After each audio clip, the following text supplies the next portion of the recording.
Good afternoon, traders and investors. Will back here with another one, coming to you with a very hot topic video today, and that is going to be the subject of, are the Magnificent Seven stocks overvalued or not? Now, considering the fact that the SPY is up roughly 16% year to date and the QQQ is up roughly 19% year to date, it has led a lot of investors to question whether or not the Magnificent Seven stocks outperformance over the last year and a half is a little bit overdone. So my purpose in today's video is to provide a little bit of an insight into what I do think in terms of whether or not the big tech stocks, more specifically your Magnificent Seven stocks, are overvalued right now or fairly priced. So let's take a look at some of the historical data, guys, because I'm sure over the last month or two, you've been seeing a lot of charts like this, right? Share of largest 7 companies market cap in the S&P 500 is at an all-time high of 29%. The Magnificent Seven had led the index higher in 2023. This chart's a little bit old, but you can see the significant outperformance here of your Magnificent Seven stocks in relation to the S&P 500. And if you remove their performance, the S&P 500 actually hasn't been doing that well, at least in 2023. And pretty much the list goes on. Here is pretty much your recap of performance since early 2020. You can see Magnificent Seven stocks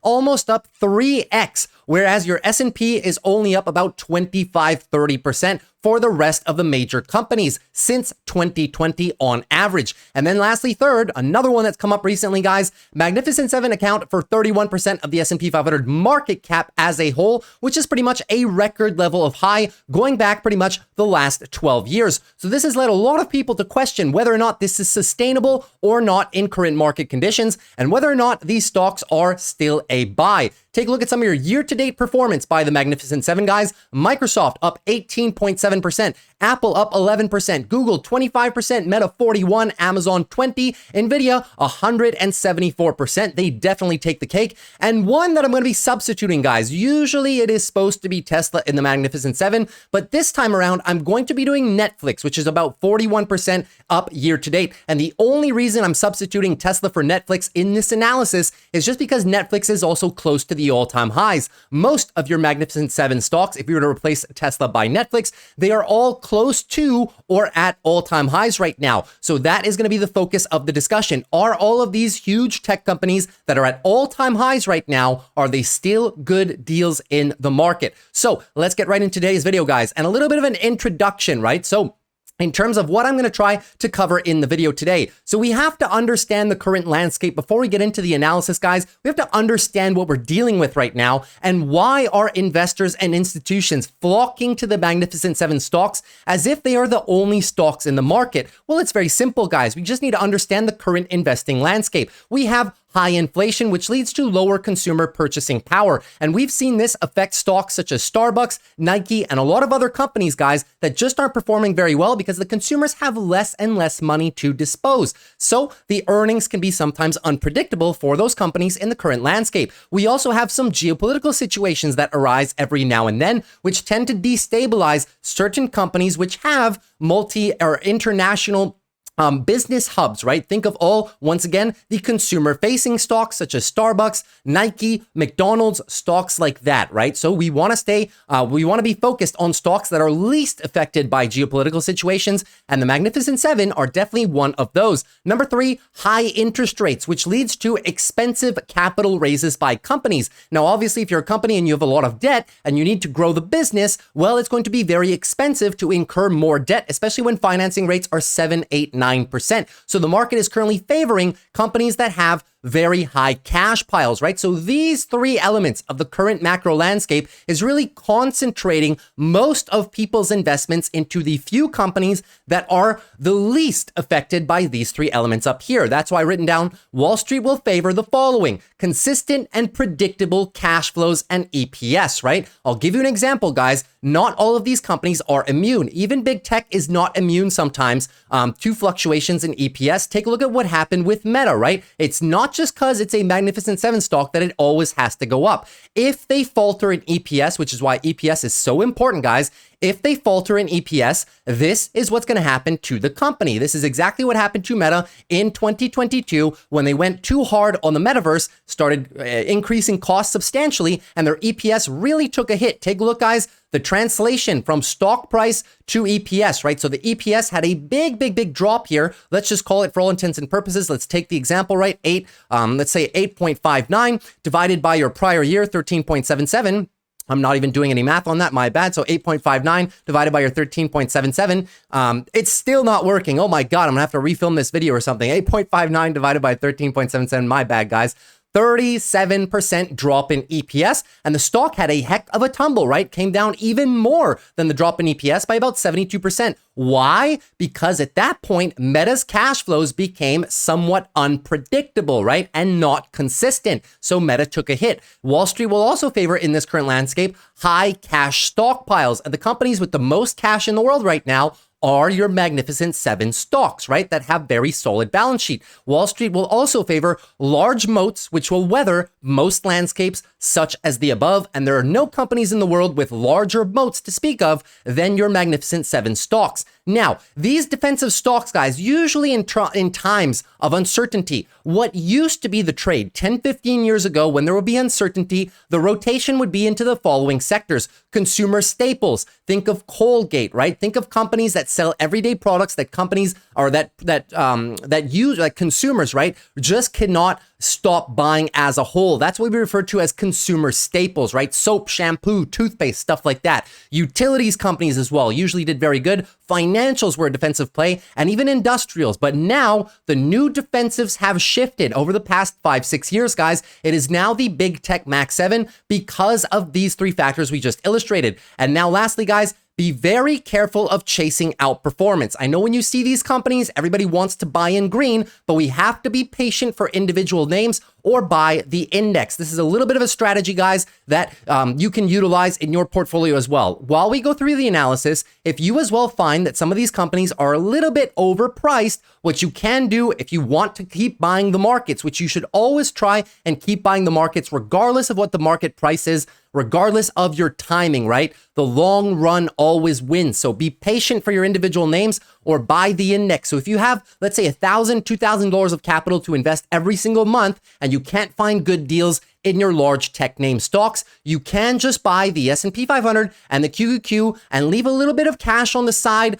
for individual companies when they drop and come into more manageable valuations. That is a very decent strategy that I even utilize myself. When there's no good deals in the Magnificent Seven, guys, I'll just buy QQQ. And then when I see some good deals on individual names in the Mag 7, that's when I buy the individual name. Now, before we get into the valuation, guys, one more thing that I want to cover with you guys, just because we're going to tackle valuations, right? So before we do valuations, you'll see that I'm going to put a large emphasis on what we refer to as the PEG ratio. That is pretty much an expression of the company's growth rate in relation to its PE. Now, this is the most simple way of doing it, guys. Trust me, it's not going to be an Excel competition spreadsheet out here, or an Excel spreadsheet competition, right? The reason I'm going to focus on the PEG, guys, is because it's the easiest to understand regardless of your level of investing, right? It serves me no purpose to go into further detailed ratios such as, let's say, enterprise value versus EBITDA, price to free cash flow, price to tangible book, right? There's a ton of financial ratios out there. We can build spreadsheet models, right? We can do simulations and all that stuff. But we want to keep it very simple so that you're able to replicate exactly what I'm doing here in 5 to 10 minutes per stock. You don't need a high level of finance to understand how to know if a company is fairly valued, a little bit overvalued, or a little bit undervalued. That is the point, guys. We're not trying to pinpoint the perfect entry of stock price. We're trying to get a relative range in which we'd be okay with buying or okay not buying. So that being said, guys, valuations and stock price is a direct reflection of the EPS. That's why I focus so heavily on the EPS, guys. You saw the Meta example, right? But who says what is a fair price to earnings ratio? That is a question that nobody asks themselves, right? Price to earnings ratios and EPS, or price to earnings ratio rather, are speculative. Who chooses what's a fair PE ratio? Take a look at the SPY price to earnings ratio over the last pretty much 80, 90 years. You can see it's fluctuating wildly depending on macro conditions from anywhere between 20, which all the way up to about 31. We're not going to include the dot-com bubble because that was an anomaly, but it does fluctuate, right? And individual companies fluctuate as well. But who says that 20 is a fair PE ratio? This is not medicine. There are no true laws in finance. Everything is built on models, and models are relative pricing models, guys. They are not absolute pricing models because they rely on the assumptions that you put into the model. So let's say, for example, right now, banks usually trade at a 10 PE. Tech usually trades between a 25 to 35 PE. But who says that's fair? Why aren't banks at a 4 to 5 PE? And why is tech not at 10 to 15, right? It is a relative valuation, guys. That is the point that I'm trying to make here. Nobody is saying that there's a law that says banks need to trade at a 10 because they're slower growth and tech needs to trade at a 25, 35. That is actually excessively big, right? So it's the same thing in mergers and acquisitions when people are trying to sell companies. So let's say I have, for all intents and purposes, a lemonade stand, right? I have a lemonade stand which makes $1,000 a year, and from that, $500 of that is profit, let's say, okay? So that is your net earnings. Now, if I come to you and I tell you, I want to sell you my lemonade stand for $10,000. The first thing you're going to ask me is, well, how much money do you make per year? How much money do you put in your pocket? And I'll say $500. And then you do a quick mental math and you figure out, wow, if I buy this for $10,000, I'm literally paying him 20 times yearly earnings.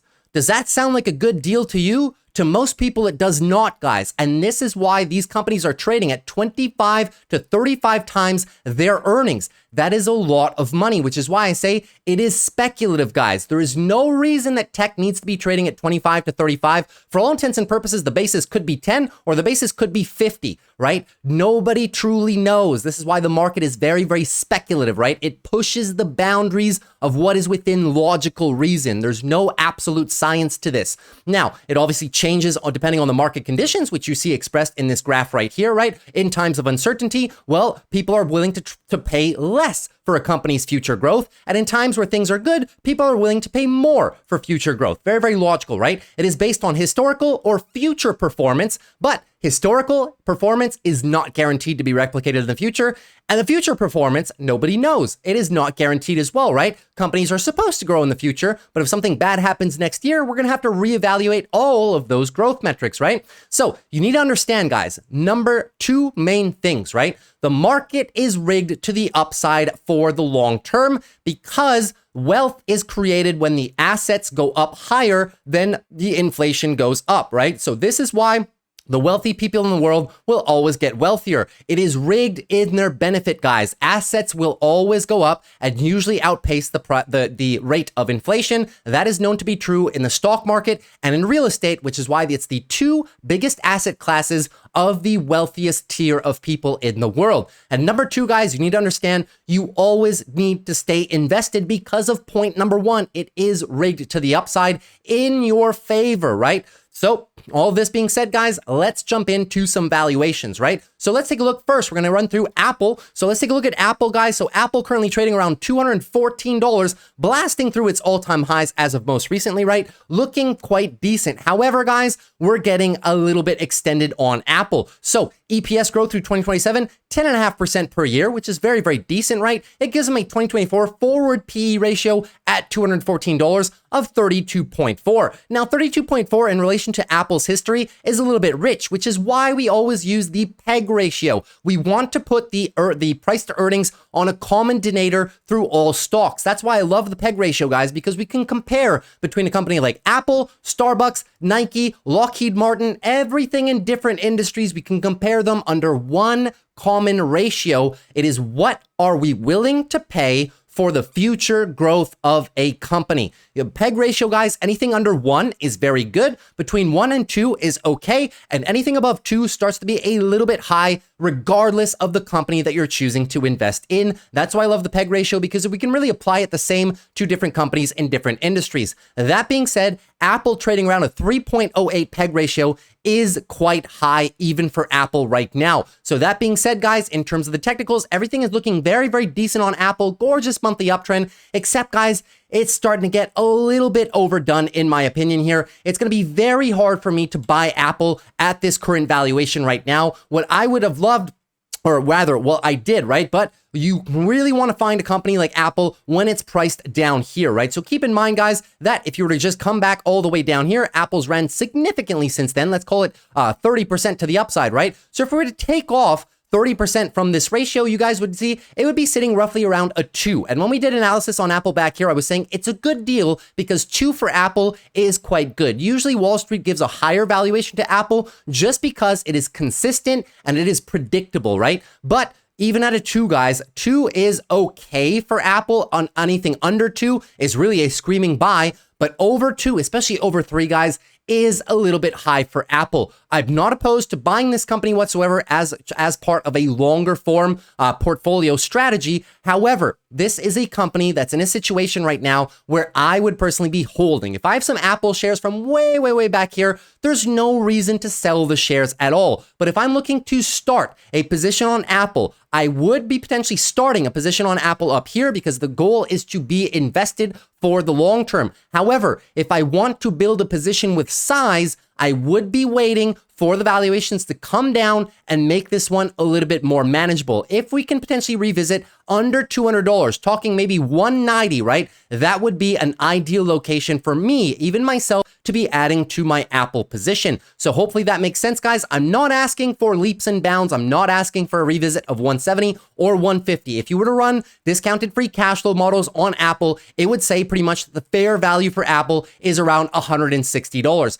If you're going to wait for $160 on Apple, guys, you'll probably be waiting forever. You're either going to need a very deep recession or, you know, it might never get there as a whole, which is why we can't take valuations which are set in stone, right? That is the danger of really relying or being too patient for a stock. So I'm willing to give it a little bit of margin of error. For me, that would be approximately $190. But Apple right now, guys, little bit overdone in my opinion. And that is considering even if it might be a very big upgrade cycle year for them this year and next year with all their AI products coming out, still, guys, still a little bit rich in my humble opinion. So as I said, I would be waiting close as possible. 200 to 190 seems to be a much more manageable level for the company if you are to go in with a little bit of size and start riding this one. The only other thing you can do right now is, as I've said, if you're interested in buying Apple at these levels, start small, guys. Start small. Don't rush all into it at once. There is always more deals in the market. And then we're going to take a look at a few more of them that have a lot more decent valuation. So that's pretty much it for Apple. Let's move on to Amazon right now. So Apple, in my opinion, guys, yes, a little bit overvalued. Now, in terms of Amazon, so Amazon as well is a company that's currently sitting at the all-time highs. The technical setup is beautiful. We're consolidating at the all-time highs above our prior range of resistance, prior all-time highs. They're now using it as support. So Amazon's really been building a very nice shelf all the way up here. But how are things in terms of the valuation? Well, guys, I'm not going to go through each one of these, but the most important thing you have to understand, sorry I didn't do it for Apple, but the number one thing you have to understand, well, maybe not for Amazon because they, for a long time, were kind of running very slim margins. But if you take companies like Apple, Microsoft, and stuff like that, when you pull up the balance sheet, you'll see they have so much free cash flow, a lot of cash on hand, which usually outweighs their debt. So we're not going to take a look at their balance sheet. The most important things you need to understand, guys, do they have growing revenue?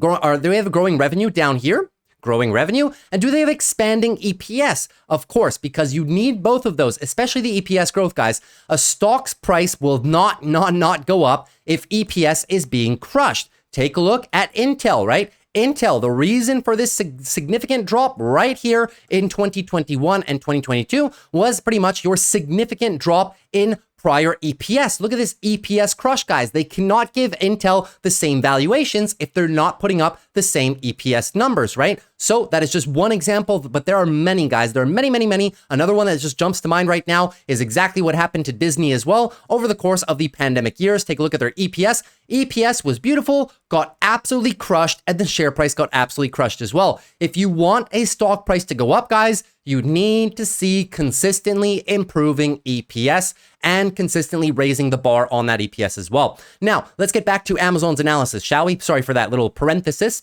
So moving on to Amazon's valuation right now. So the technicals are looking very good. The bulls are in full control of every time frame on the chart right now. Taking a look at their valuation here, guys, Amazon is growing EPS 26% per year. That is very good. That gives them a forward P ratio at $182 of about 39.8. At a first glance, 39.8 PE, you may think that's a little high because of what we were saying, right? The average of tech is between 25 and 35. You may think as an objective number, this is high. This is once again why we use the PEG ratio. We divide the PE ratio by the EPS growth per year, and it gives us the PEG. As you can see, guys, Amazon is trading at a 1.53. That is a very fair valuation for Amazon, in my humble opinion, and I would not be opposed to adding to this stock right here, even if it is at the all-time highs, and any subsequent discounts leading down into maybe the 160s, this number is going to get even better, guys. This is a very juicy opportunity for Amazon, whether you're looking to start a position right here, or whether you're just continuing to hold. I see no red flags for this company,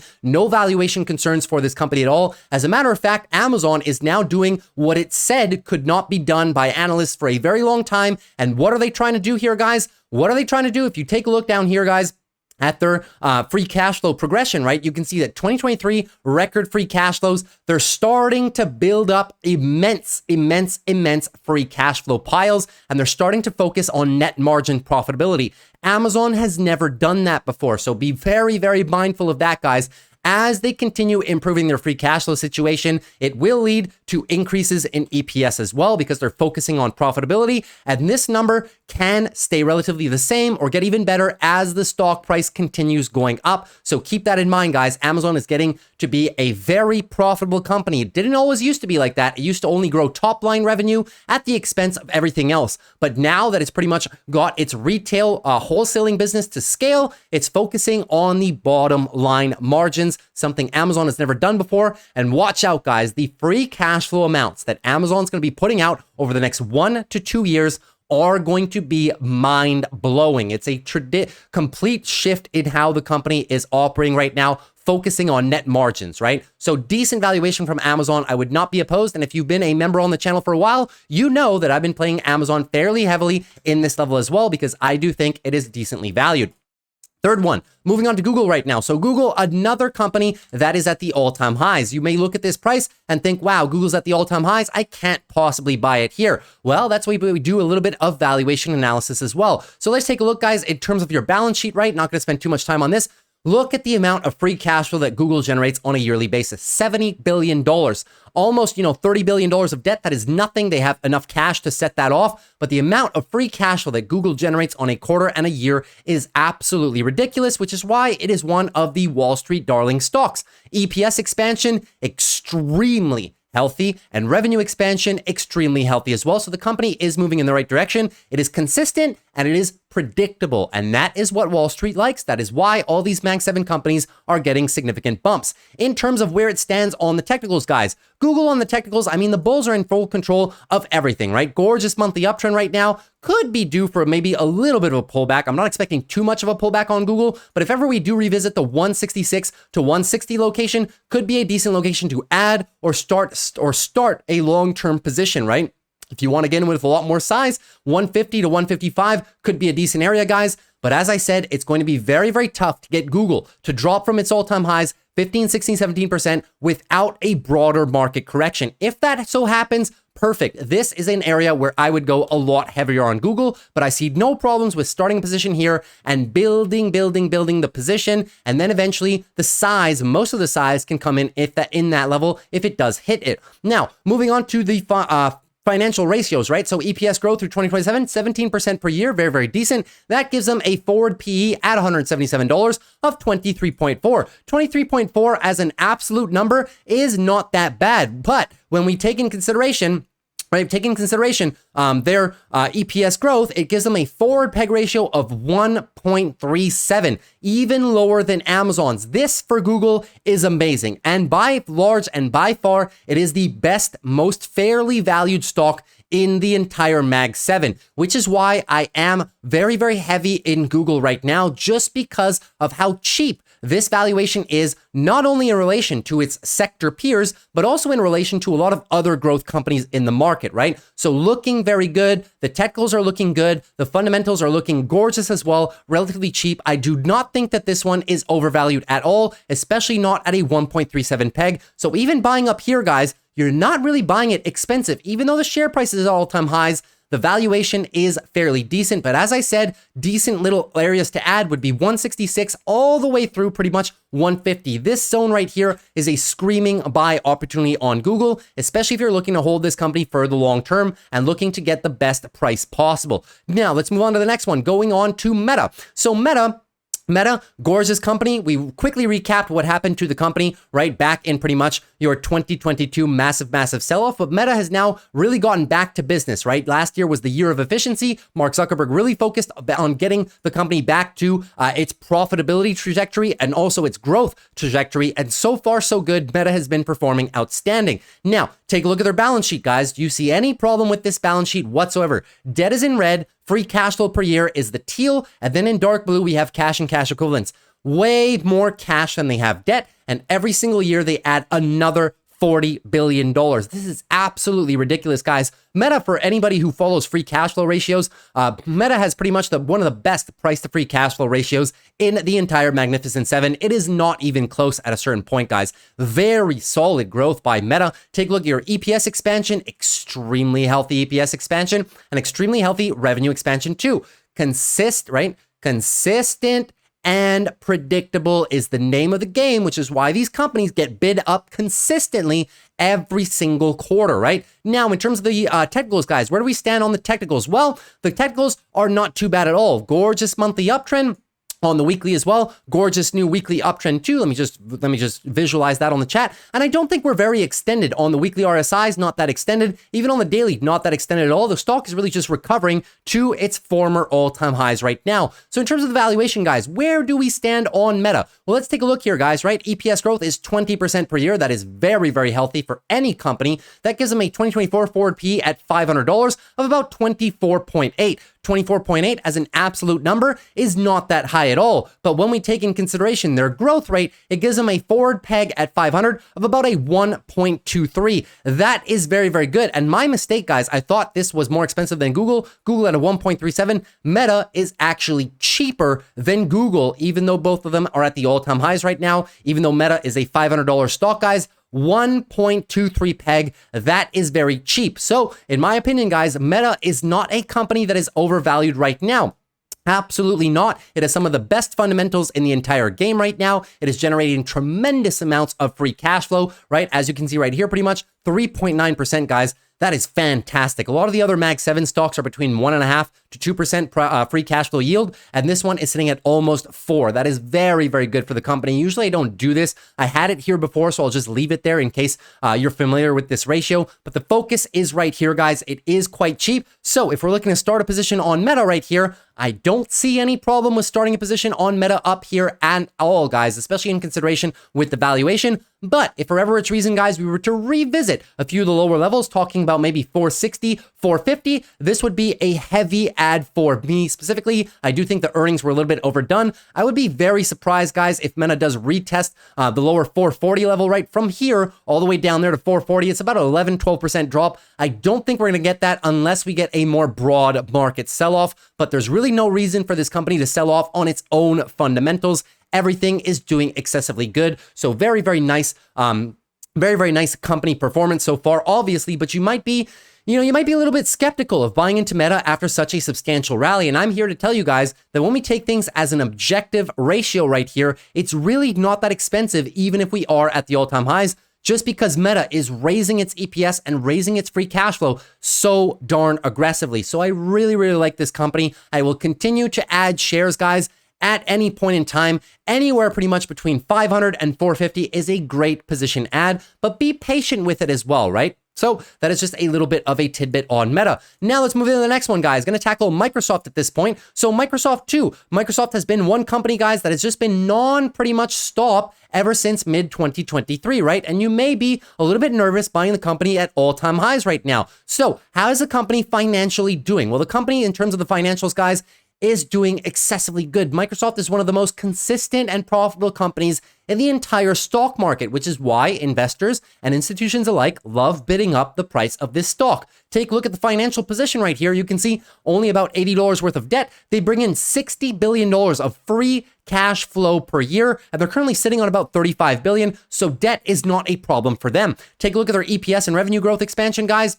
And the two key words here are consistency, right? And predictability, right? These charts are absolutely gorgeous for Microsoft. So taking a look at the technicals right now, guys, obviously your long-term bulls are in full control. Gorgeous monthly uptrend expansion right now. The weekly is also looking very good. Back into a weekly uptrend, coming into maybe retest a little bit of your prior all-time highs before a potential further leg up. So at the all-time highs right now, guys, at $445, is Microsoft a buy or is it a little bit overvalued? Well, let's take a look at the PEG ratio right here. Given the fact that they're growing EPS 14.5% per year through 2027, that gives us a forward PE at 443 of about 37.5. 37.5 as an absolute number may sound a little bit high to you if you've seen PE ratios in the past, and in relation to Microsoft's PE ratio history, it is a little bit high. Now, when we take their PE ratio as an expression of their growth rate, you can see they trade at a 2.58 PEG. Now, this is a little bit rich for Microsoft. However, Apple and Microsoft in the past 2-3 years that I've been doing analysis, guys, with the PEG ratios on Microsoft and Apple, just since people started saying that the rallies in big tech was overdone. This has now lasted for 2-3 years, guys. The peak of 2021, it was the exact same thing, right? But these always trade in or around 2, especially Microsoft and Apple, because they're so consistent, because they're so predictable, guys. Wall Street tends to give them more or higher relative valuations as opposed to different industry peers. That being said, anything around 2 for Microsoft is fairly good. You would be hard pressed to find Microsoft at any point in time, guys, under, let's say, a 1.8, 1.75 PEG. It usually doesn't get down there just because it's such a consistent and profitable stock, guys, that usually when it starts coming down in terms of the valuations right here, people start scooping it up very fast. It does not stay down there for too long. As a matter of fact, Microsoft really only hits those levels when we have broad market sell-offs. So 2.58, even though it is a little bit rich, being over 2, I don't think that it's that rich, right? It is a little bit rich, but it's not egregiously rich is the point I'm trying to make. So if we're looking to take a little bit of a position on Microsoft, I would say just because it's a little bit rich right now, we can, by all means, guys, start a little bit of a position on Microsoft right now. However, if we were to wait for a little bit of a pullback on Microsoft, I'm not asking for much, guys, maybe anywhere to 5 to 10%, right? So really between these levels right here, $430 to about $400. If we can revisit this with some broad market weakness, that would be a great location, guys, to build in some size into Microsoft if you're looking to build a long-term position in this stock and really ride it through its compounding pretty much over time, right? Look at the chart from Microsoft over the past pretty much 10, 12 years. It will just keep doing this, guys. It's one of the most dominant companies in the world. It has an extremely wide moat. That is why it always trades slightly rich. But if we're looking to get the best deal, if I had to build a position with size, I would be waiting for overall market weakness, and then I would be pretty much buying Microsoft all throughout those 2, 3, 4 weeks of market weakness, similar to what we had pretty much back here in the month of April. This was what you're looking for on Microsoft, because when it does it, guys, usually doesn't last long. The most recent example prior to that was pretty much last fall. So as soon as we see overall market weakness, Microsoft is one of the first names that I look at to add to my long-term position. So is Microsoft overvalued or undervalued right now? I would say that is slightly, ever so slightly, a little bit rich. I wouldn't be adding significant size up here, but starting a position up here, I would have no objection to. And if you're holding the stock from long term, I see no reason to sell right now, no red flags at all. Now let's jump into Netflix. Netflix is going to be the one replacing Tesla, only due to the fact that Netflix is really, really close to the all-time highs. It's had a significant rally, which leads people to start questioning whether or not this stock is due for an overall pullback or whether or not it is currently fairly valued. So let's take a look at some of the fundamentals on Netflix, guys.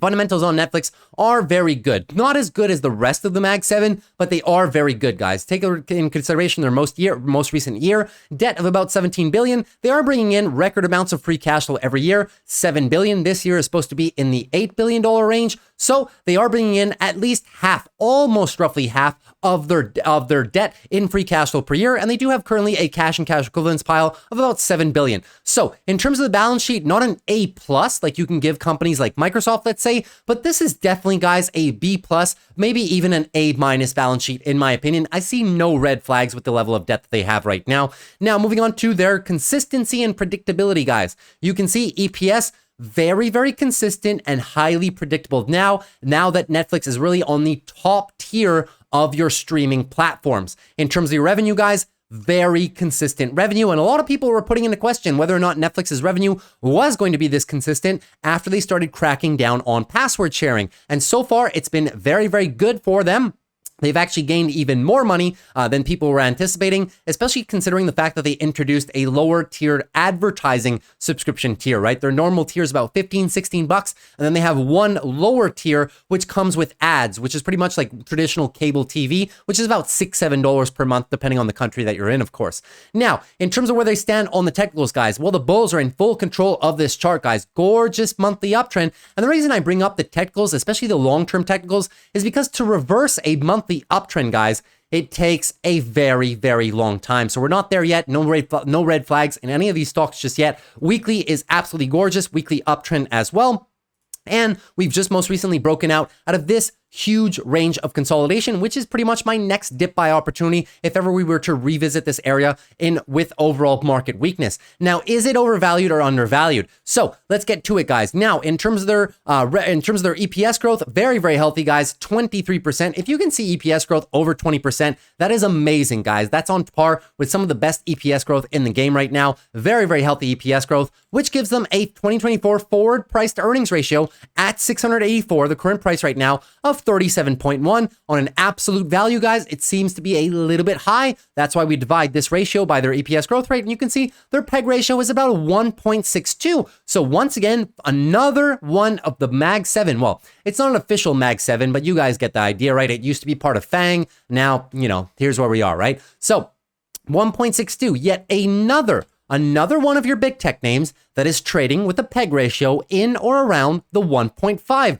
which is very, very fair. So even though Netflix is trading at relative all-time highs, you may be thinking, it must be expensive right now. It's back to all-time highs. I don't want to buy it here. Well, that's why we have to consider their growth, guys. They're growing so well, at least for the next 3 years, which is why their PEG ratio is so low. 1.62, guys, I have no problem buying a stock that is at a 1.62 PEG, especially not one the quality of Netflix. So very, very decent, even if you were to start a position, right? So here's what I'll do.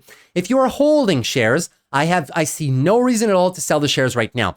If you're looking to buy some shares, I don't see any problem. If I'm looking to buy shares up here, start a position right now, I would be starting a position up here. And even if the stock starts moving higher and higher and higher, I would just continue building a position in Netflix. Obviously, thereafter, if you're fully allocated, then let's say we get a larger market correction. That is when we can add a little bit more to the stock price.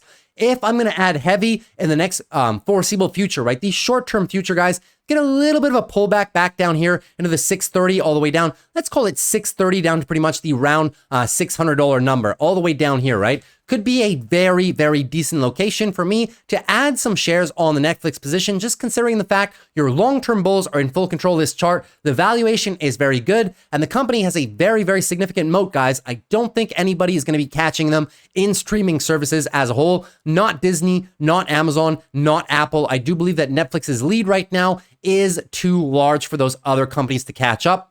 This is going to be an industry where the winner takes most. And I do really believe that that is going to be Netflix. So that is pretty much everything I had for on Netflix stock. Now, let's do our last one here, guys, shall we? So now we're going to take a look at NVIDIA. NVIDIA, right? So a lot of people saying, well, NVIDIA has had the rally of the absolute century, and buying up here is quite a risky endeavor. Well, it may be a little bit of a risky endeavor if you're looking at the chart only on its own, but that's why we need to look at the valuations, guys, right? And I have I'm going to spend a little bit of time on NVIDIA here because I find that it's very, very important, right? So where is NVIDIA right now in the current landscape? NVIDIA right now is operating solo. It has almost no competition for the new line of business that it's in, which is data center business, right? So in terms of that, because it is pretty much one and only in the category right now, and there's so much demand for NVIDIA's services, NVIDIA is able to charge a heck of a premium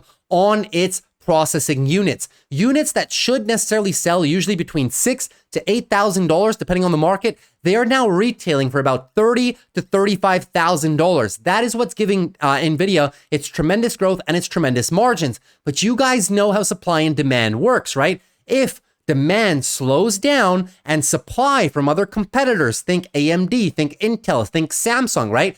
If demand starts slowing down because all big tech companies now have these processing units, right? or data center availability, well, eventually the demand is going to stop doing like this and it's going to taper out.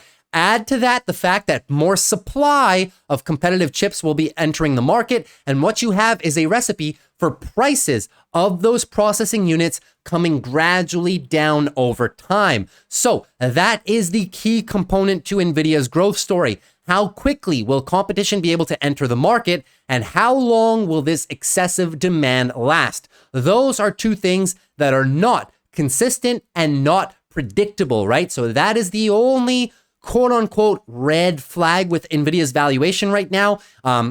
So now let's get into it, right? In terms of your fundamentals, guys, well, NVIDIA, in terms of the fundamentals, guys, such a strong company, such a stark contrast from the company they used to be prior to 2022, right? Take a look at 2023, free cash flow, $27 billion, almost no debt in relation to how much free cash flow they brought in, right? $11 billion in debt, $7.5 billion on the balance sheet right now. Look at the free cash flow in the most recent 2 quarters, guys. Absolutely ridiculous. So the balance sheet, guys, A+, nothing to say there. In terms of your EPS growth and in terms of your revenue growth, well, NVIDIA EPS growth is substantial over the next few years.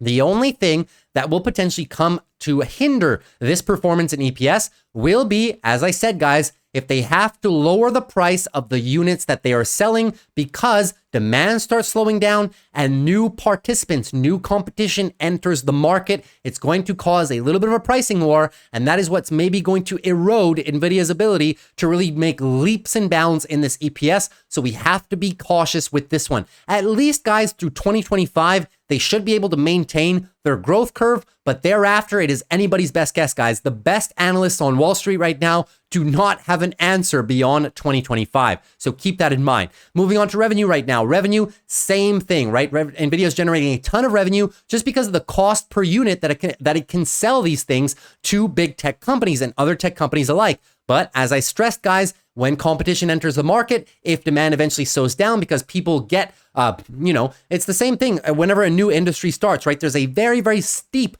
product ramp where everybody wants the products. But then when everybody has the products, then eventually what the company must deal with is just an upgrade cycle, similar to the first iPhones, right? When the first iPhones were released, everybody needed to have them. People would line up outside the stores, and people would pay a premium from people scalping iPhones, right? If an iPhone was $800, people were ready to pay $1,500 for it, right? Same thing for NVIDIA. But now Apple is in a situation where it doesn't have that same amount of hype, right? And now all it has is stable revenue increases, but not leaps and bounds like it once used to had when it was a fresh product, right? So keep in mind that revenue and potential EPS, those two red flags, guys, in terms of NVIDIA's future after 2025. But for now, at least now through the end of 2025, we should be good. The growth should be able to be maintained. Now, in terms of their share price, in terms of their valuation, now the bulls, guys,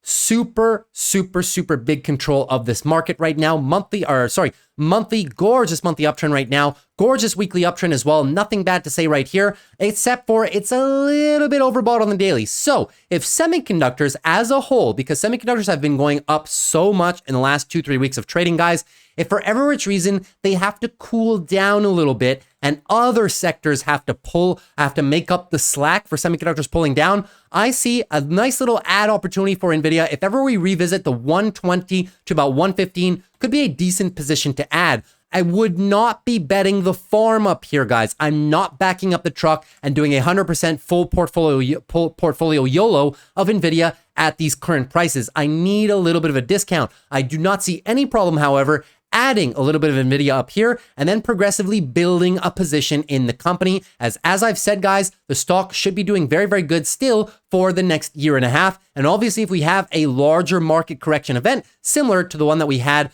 in April, which saw NVIDIA stock drop a lot, well, that could be a very nice opportunity to build a heavier position, right? If I have $10,000 to invest in NVIDIA, maybe I do $500 per week, let's say, regardless of the price, for maybe 5, 6, 7, 8 weeks.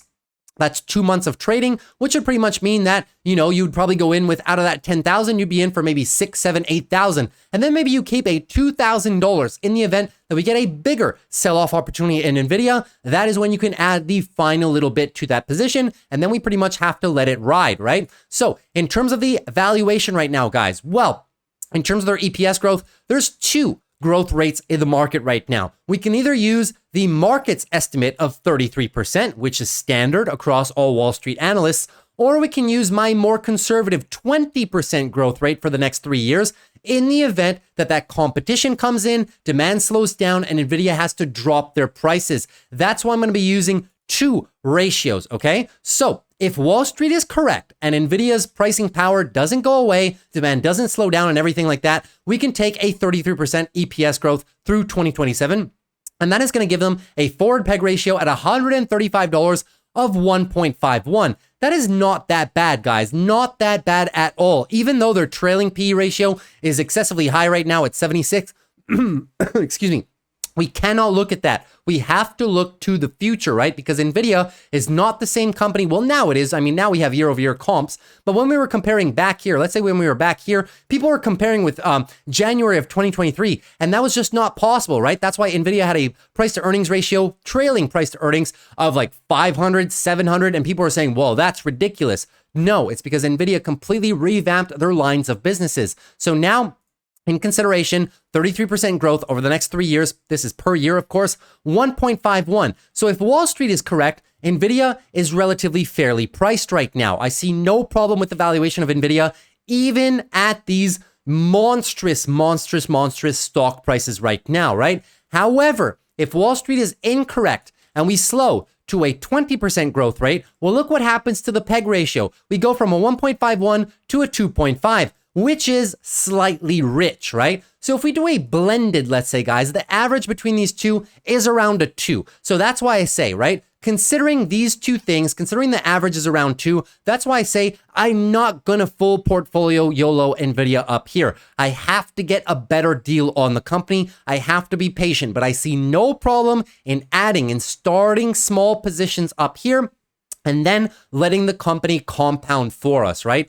A really big position. If I were to start, a heavier position on the stock, I would need to see a significant discount. And this is just my level, guys. I'm not saying it's going to get there, but if it does, if we revisit 110 down to 100, that would be a location where I would consider to go a lot heavier on the stock because both of these ratios would be a lot more manageable. So hopefully that makes sense, guys. That's pretty much everything for our Magnificent 7 stocks here today. Hopefully I was able to give you a large overview, guys. This is my first valuation video that I'm pretty much doing on the channel. Still trying to figure out the format, so please don't be too hard on me, right? But please give me your feedback, guys. If you thought this was helpful, definitely leave the feedback in the comments, guys. If you found anything in this video helpful or educational, please consider liking the video for the growth of the algorithm. Consider subscribing to the channel if you're new.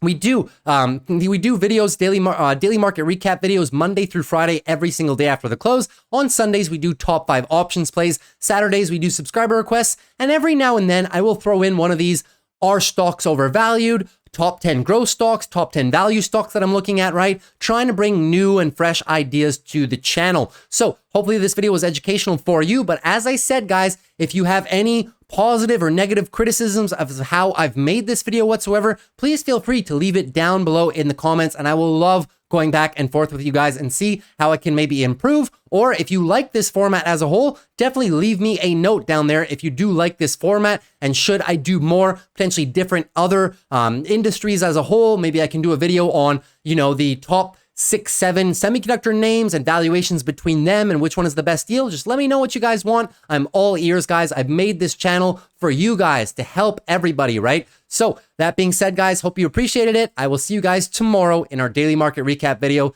Take care. Have a great day of trading tomorrow, and peace.